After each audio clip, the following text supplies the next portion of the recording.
Unboxing video ഒന്നുമല്ല, ഇന്നൊരു വാൾ decker video ആണ്. അപ്പോൾ ഇതാ ഇങ്ങനൊരു ബോക്സ് കിട്ടിയിട്ടുണ്ടായിരുന്നു റൂംമേറ്റിൻ്റെ നിന്ന്.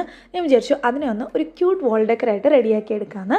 സോ ഈ ഒരു സാധനം എടുത്ത് കട്ട് ചെയ്തിട്ട് ഇതാ 4 പീസായിട്ട് ഞാൻ റെഡിയാക്കി എടുത്തിട്ടുണ്ട്. ഭയങ്കര സിമ്പിളായിട്ടുള്ള, ഭയങ്കര എളുപ്പത്തിൽ ചെയ്യാൻ പറ്റുന്ന ഒരു വാൾ ഡെക്കറാണ്. സോ അതൊരു റെഡ് കളർ ബേസ് ഉണ്ടായിരുന്നത് കൊണ്ട് ഞാൻ അതിനകത്തേക്ക് വൈറ്റ് കളർ പെയിൻറ്റ് അടിച്ചു കൊടുത്തത്, പിന്നെ റെഡ് കളർ അടിച്ചു കൊടുത്തു. എന്തിനാണ് ഞാൻ ആ മണ്ടത്തരം കാണിച്ചതെന്ന് പിന്നെ ഞാൻ ആലോചിച്ചു. ബട്ട് സ്റ്റിൽ എല്ലാ പേപ്പറിലും അങ്ങനെ ചെയ്യാൻ പറ്റില്ലല്ലോ. സോ ഞാൻ ഈ ഒരു 4 കളേഴ്സ് ഇതിനകത്ത് അടിച്ചു കൊടുത്തിട്ടുണ്ട്. അത് നല്ല പോലെ ഒന്ന് ഡ്രൈ ആയതിനു ശേഷം ഞാൻ കുറച്ച് വേർഡിങ്സ് അതിലെഴുതി, പിന്നെ കുറച്ച് പിക്ചേഴ്സ് വരച്ചു, അതുപോലെ കോട്ട്സ് എഴുതി. നമുക്ക് എന്താണോ ഇഷ്ടം അത് എഴുതുക, അല്ലെങ്കിൽ നമുക്ക് ഫോക്കസ് ചെയ്യാൻ ആഗ്രഹമുള്ള കാര്യങ്ങൾ എഴുതുക. എന്താണെങ്കിലും അതൊരു വാൾ ഡെക്കർ, ഒരു അഫർമേഷൻ വാൾ ഡെക്കറായിട്ട് തന്നെ വരും.